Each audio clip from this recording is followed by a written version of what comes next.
The Legend of Jigong Chapter 61.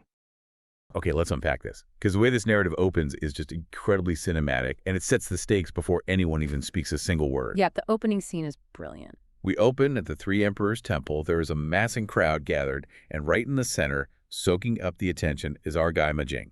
He's putting on an absolute clinic. Just showing off completely. Totally showing off. He is out there practicing his martial arts, specifically wielding these incredibly heavy double maces. He is throwing them around. The crowd is going wild, cheering him on. He is the undeniable apex predator of the square.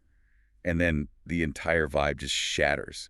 It is a phenomenal shift in atmosphere. Out on the periphery of this cheering crowd stands an old monk. He has a face described like a full moon, he is wearing a bronze-colored robe, and he's holding exactly 108 prayer beads. Which is such a specific, striking visual. Very striking. And instead of joining in the applause, this monk just lets out a terrifying, bone-chillingly cold laugh. A cold laugh in a crowd of cheering people is universally a bad sign. I don't care what century you're in. Oh, absolutely. But what happens next is what really caught my attention. Majing, this tough, double mace-wielding warrior, hears this laugh, takes one look at the old monk, and immediately turns pale with terror. He completely loses his nerve. He does. He drops his weapons right there in the dirt, stammers some clumsy apology to the crowd, and literally runs over to bow down to this man. You don't do that unless this guy is your master, or worse, your family. This has to be the uncle, Ma Yunzhang, right? You hit the nail on the head. That is his uncle. But in the martial underworld, he is known by an incredibly intimidating moniker, the 1,000-Mile Lone Walker. Wow, okay, that's a name. Right. And he is furious.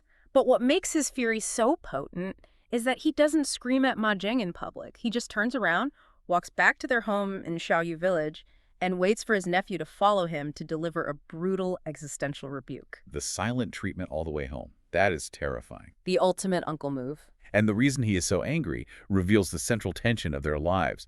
Uncle Ma essentially looks at his nephew behind closed doors and says, have you completely lost your mind? We have lived in this village for years, maintaining this quiet life, and you were out there showing off. Because the secret is massive. Right, because the Ma family, despite running a very quiet, respectable household in the village, are actually Greenwood outlaws. They are organized thieves, robbers. What's fascinating here is the incredibly strict, almost paradoxical code of the hidden outlaw in this era. In the Greenwood culture, the Lulin survival does not depend on how well you can fight. It depends entirely on your ability to blend in. So the martial arts are almost secondary. Exactly. You are operating outside the law, which means the state apparatus is a constant looming threat. The absolute highest virtue, even above your martial prowess, is invisibility. Wow. Okay. Ma Jing standing in a public square, flexing his high-level combat skills is a catastrophic liability. In the eyes of the uncle, Ma Jing isn't just being arrogant. He is actively inviting the attention of local magistrates, rival martial artists, and bounty hunters. He is painting a giant target on the family's back. It makes total sense when you put it in a modern context. It is exactly like a mobster who is supposed to be laying low in the witness protection program. That's a great way to look at it. Right.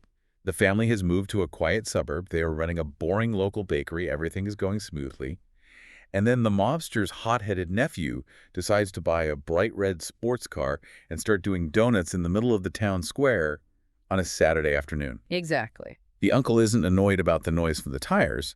The uncle is looking at the total destruction of their carefully crafted cover. That is a perfect parallel. The uncle is thinking about the sheer survival of the bloodline.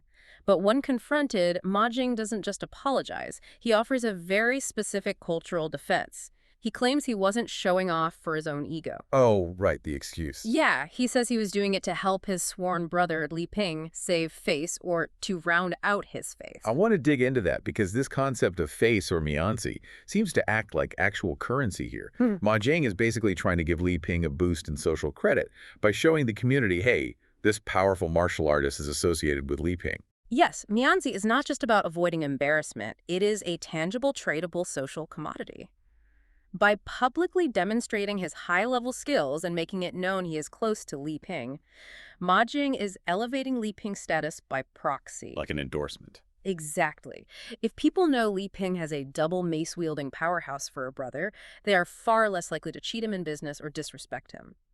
And because they are sworn brothers, a bond treated with the same, if not more, gravity than biological brotherhood, Ma Jing feels this is a legitimate use of his skills. And his uncle actually buys this, right? Notably, yes, the uncle actually accepts this excuse. He understands the mechanics of face and the deep obligations of a sworn brotherhood. But he draws a hard, unbreakable line. He strictly forbids any future public displays. The secret of the family's outlaw status must take precedence. So disaster averted for the moment. The uncle reestablishes the ground rules. But then he does something that completely destabilizes Ma Jing's life. He announces that he is leaving on a long journey. And he leaves behind a mess. A huge mess. By leaving, he drops a crushing, almost impossible amount of responsibility directly onto his nephew's shoulders. It is a devastating amount of pressure. We move into a phase of the narrative where we have to deeply understand the intercepting obligations Ma Jing is trapped beneath because they drive every catastrophic decision he makes next. First and foremost, his mother is incredibly ill. Right. She's not doing well at all. Her condition is deteriorating rapidly, and Ma Jing is consumed by the anxiety of what is poetically referred to in the text as a long mountain and distant water. A long mountain and distant water. That is a beautiful, if haunting, euphemism for death and the ensuing funeral rites.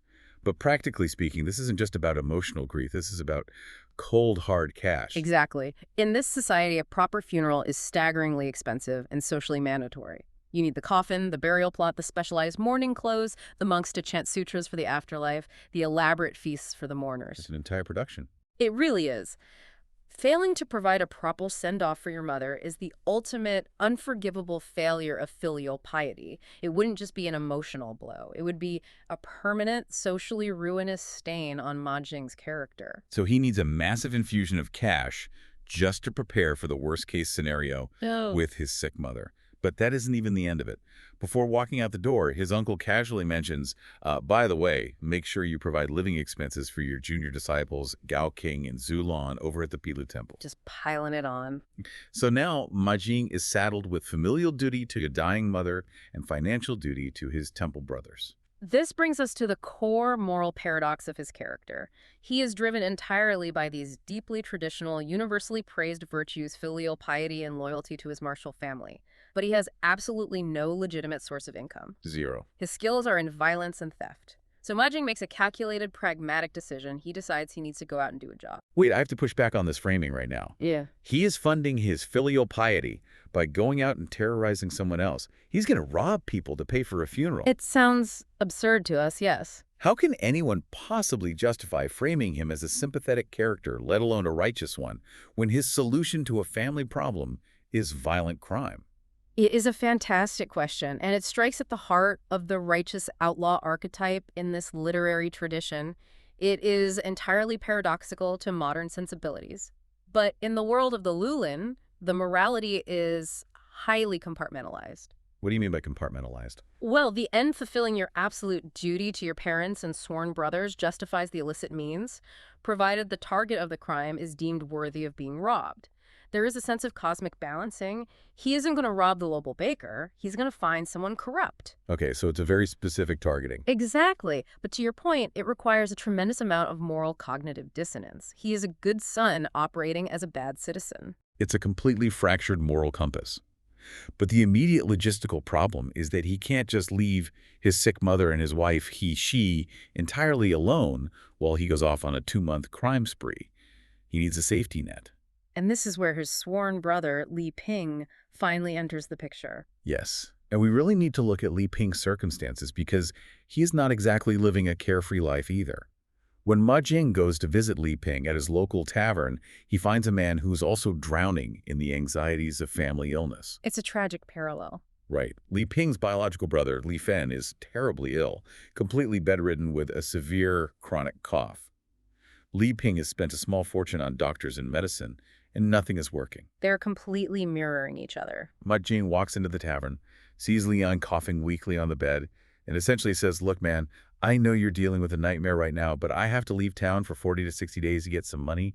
Can you please check in on my wife and my dying mother while I'm gone? Just an enormous ask.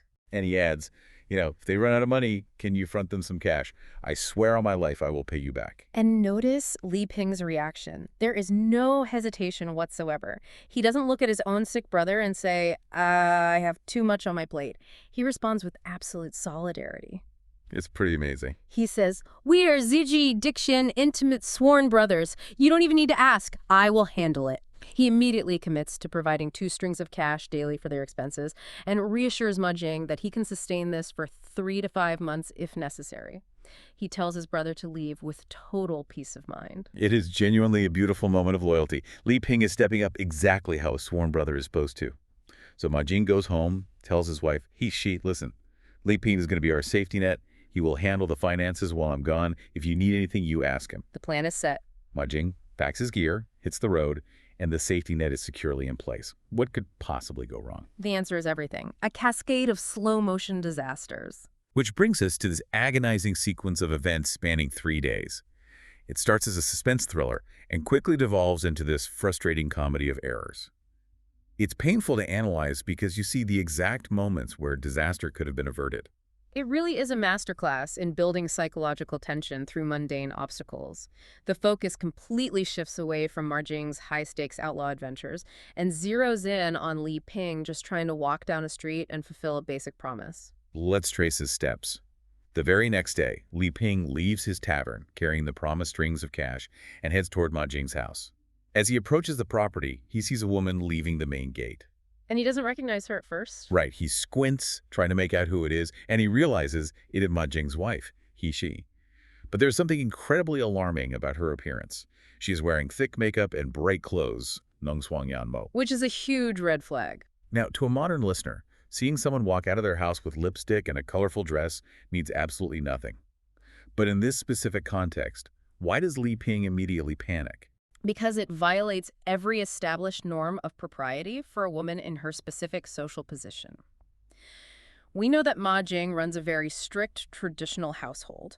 In that cultural framework, women from respectable families, especially when the male head of the household is out of town, and doubly so when there is a deathly ill mother-in-law inside, do not casually stroll out the front gate. They stay inside. Yes. And they certainly do not leave the house heavily made up and dressed in vibrant, flashy clothing. It signals a complete disregard for the somber, restricted behavior expected of her.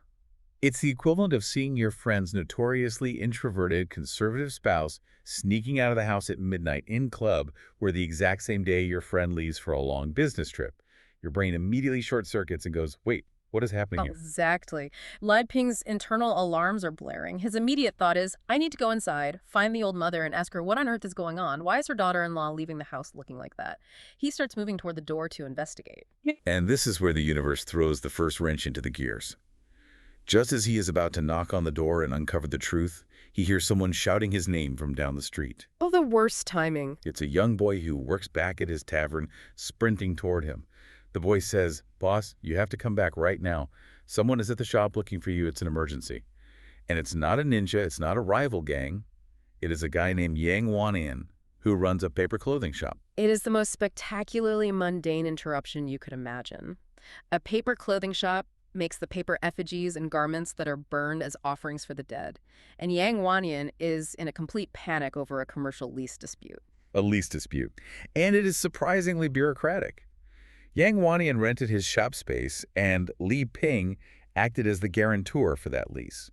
They had a signed agreement stating that the landlord could allow Yang to move out if he chose, but the landlord could not forcefully take the property back. Right, a standard contract. Well, the landlord got a better offer, decided to rent to someone else, and is now trying to forcefully buy back the lease, and Yang Wanyan is refusing to leave. We really need to understand the mechanics of being a guarantor here, because it explains why Li Ping couldn't just brush this off. Yeah, why couldn't he just say, deal with it tomorrow? Because in this historical era, there is no robust small claims court system where you just file some paperwork and wait for a hearing.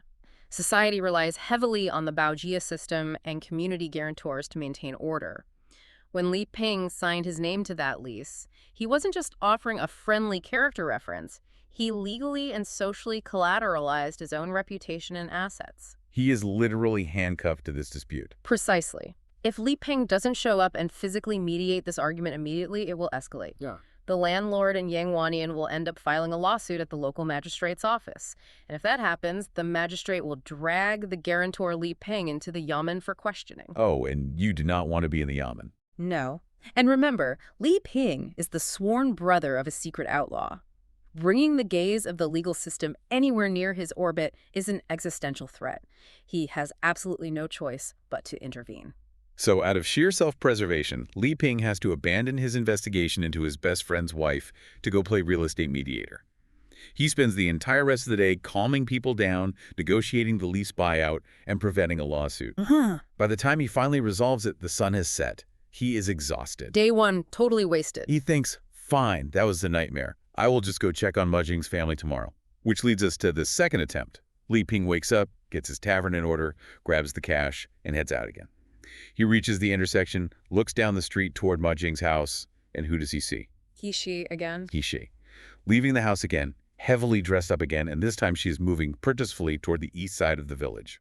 Li Ping is now officially on high alert. He decides he isn't going to bother with the mother-in-law. He is going to physically run after she and demand to know where she is going. He's had enough. He speeds up, closing the distance. He is mere steps away from a confrontation. The tension is palpable. He is seconds away from blowing the whole secret wide open, and then the second interruption. And this one is far more chaotic and dangerous. A different boy comes sprinting up the street, screaming at the top of his lungs, Li Ping! Boss! Disaster! You have to come back to the tavern immediately. It just never ends for him. A bloody, vicious brawl has broken out right in the middle of Li Ping's business. Two patrons got completely drunk, started arguing over some trivial neighborhood gossip, and it escalated violently. One of the guys picked up a heavy ceramic wine jug and smashed it directly over the other man's head. There is blood everywhere, and they don't even know if the victim is going to survive. But the truly terrifying detail for Li Ping is what the boy says next. The local officials, the police of that era, have already arrived at the tavern. This is Li Ping's absolute worst nightmare realized. It is the ultimate crisis for anyone adjacent to the Lulin outlaw culture. The cardinal rule is to avoid the law at all costs. Now, the law is physically standing inside his place of business, surrounding a potentially fatal assault. He can't run away from that. He cannot ignore this. He cannot tell the police, hold on a second, officers, I need to go tell my friend's wife, be right back. He has to sprint back to his tavern, manage the aggressive officials, pay for the victim's medical care out of his own pocket to keep things quiet, calm down the panicked neighbors, and do whatever it takes to ensure he doesn't lose his livelihood or end up thrown in a cell himself. The compounding frustration is just agonizing to read. He spends the entire second day dealing with shattered pottery, head wounds, and police officers. By the time the dust finally settles and the tavern is secure, it is late at night again. He is mentally and physically drained. He says, okay, tomorrow. Nothing is stopping me tomorrow. He's determined. And that brings us to the breaking point, the third day. The day the external obstacles vanish and the internal paralysis takes over. He finishes his morning chores, he grabs the money, he walks out. He looks down the street, and there she is, Ray. This time, she isn't just leaving the house, and she isn't just heading to the east side. She is leaving the village entirely. Notice the escalating geography of her betrayal. The first day, she is just outside the gate. The second day, she is traversing the village. The third day, she is leaving the boundaries of their community altogether. The physical distance mirrors the depth of her deception. And here is where the narrative shifts from a thriller of external interruptions into a deeply unsettling psychological study. Because on this third day, there's no shopkeeper screaming about a lease. There's no bloody brawl at the tavern. There is absolutely nothing physically preventing Li Ping from running after her or simply walking into the house to check on the sick mother. But he doesn't. He just freezes. He stops dead in his tracks. He makes a conscious, deliberate choice to completely withdraw. Let's break down his exact internal monologue because his logic is wild to wrap your head around. He watches her leave, and he has this crystal clear realization. He thinks, my brother's wife is not virtuous. He knows beyond a shadow of a doubt that she is having an affair. But instead of acting on that knowledge, he becomes paralyzed by fear. He becomes consumed by the fear of what the narrative calls red powder words. Red powder words can enter a hero's ear. I need you to unpack the sociology behind that phrase because it holds the key to his entire failure. It is a brilliant, chilling phrase that speaks volumes about gender, power, and reputation in this setting. Red powder refers to women's cosmetic makeup, and by metonymic extension, women themselves. Okay, so it's a metaphor. Yes. The underlying cultural fear is that a woman's manipulative, seductive, or false words can easily penetrate the mind and cloud the judgment of even the most heroic, rational man.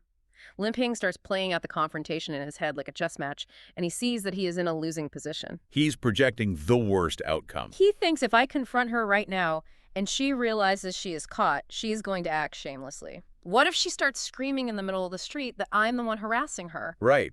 And his ultimate fear isn't just the public scene, it's what happens when Jing comes home. Exactly.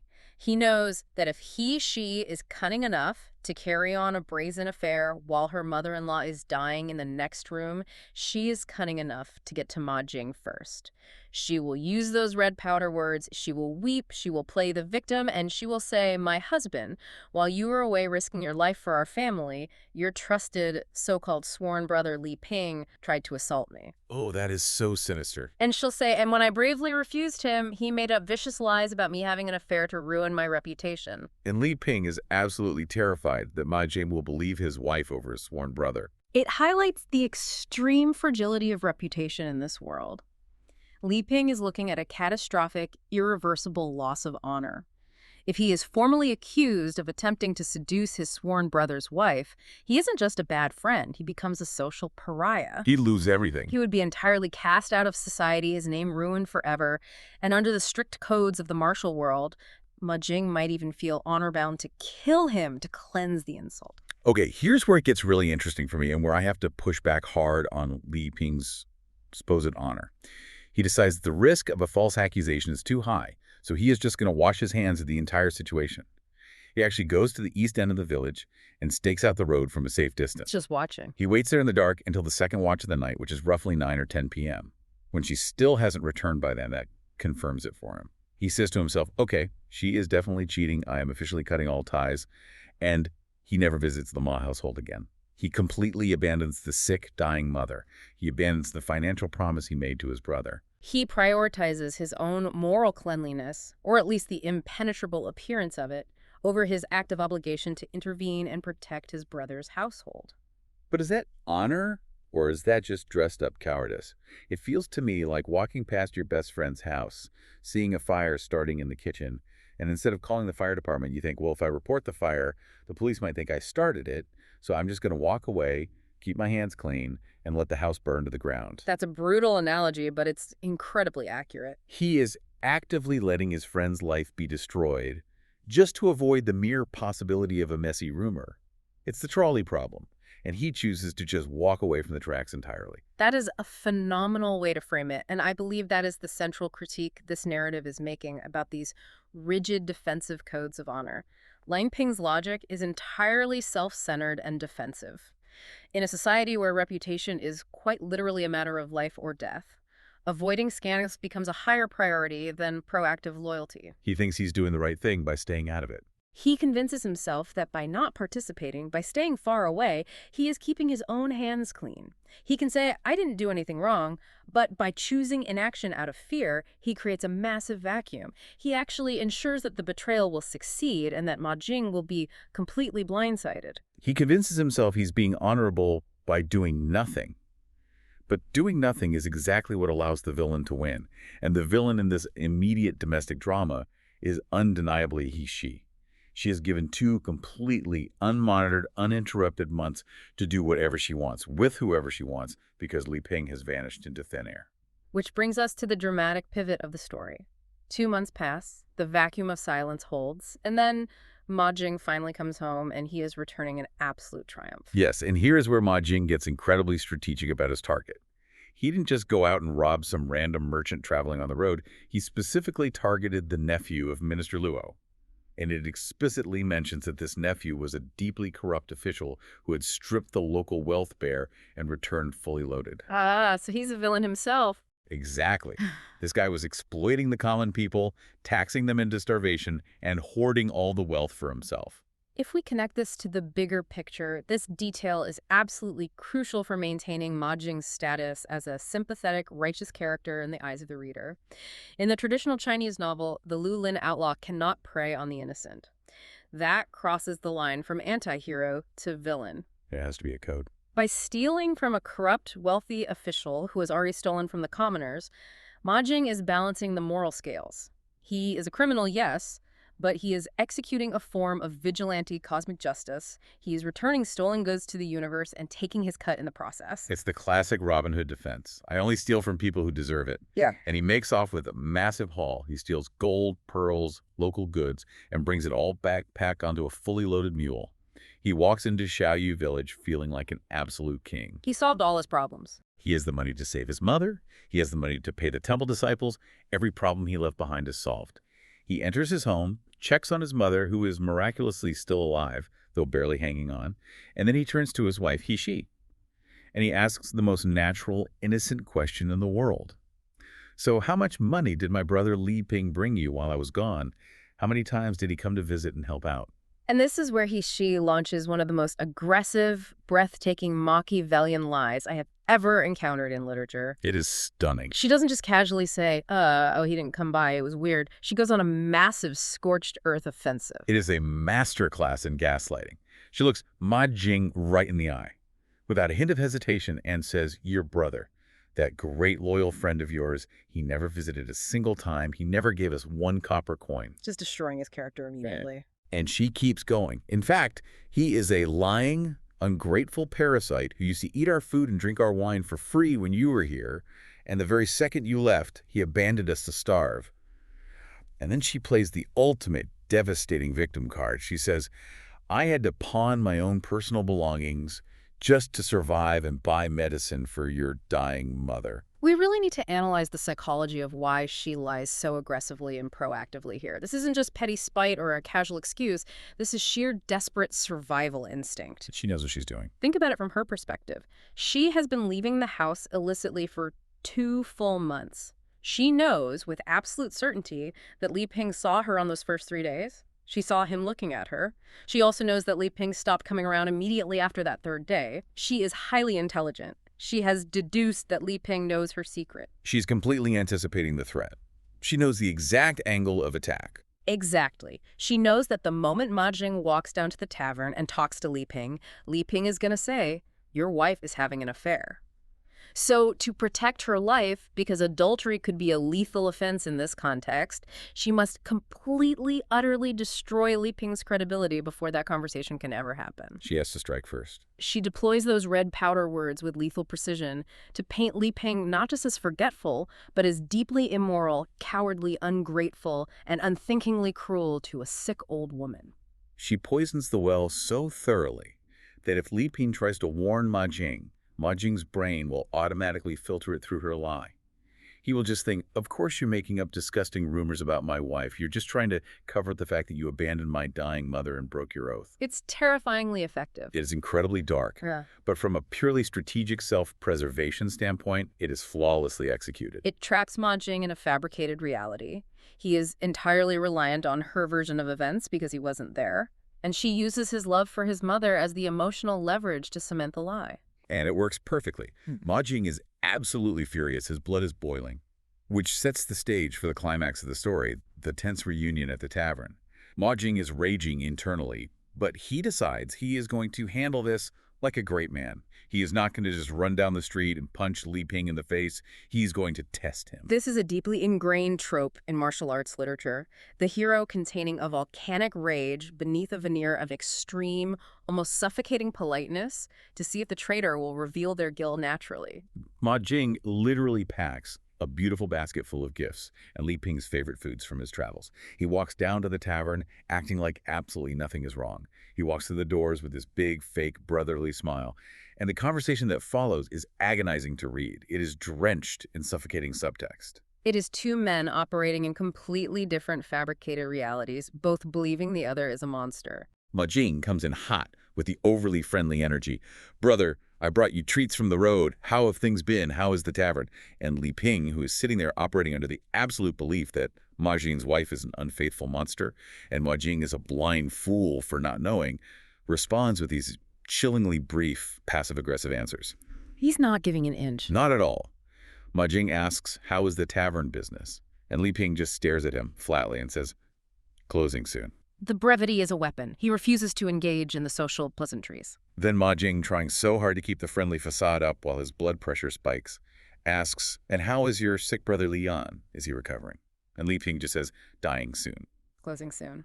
Dying soon. Li Ping is matching Ma Jing's fake, bubbly politeness with absolute devastating nihilism. He is entirely checked out of this friendship. He feels disgusted by the whole situation, but remember his paralyzing fear? He still doesn't want to be the one to say the red powder words. He wants Ma Jing to figure it out himself. He wants Ma Jing to ask the right question. But the tension is just too immense. A dam can only hold back so much water. They sit there in this unbearable silence, and finally, Li Ping breaks. He realizes he cannot do this.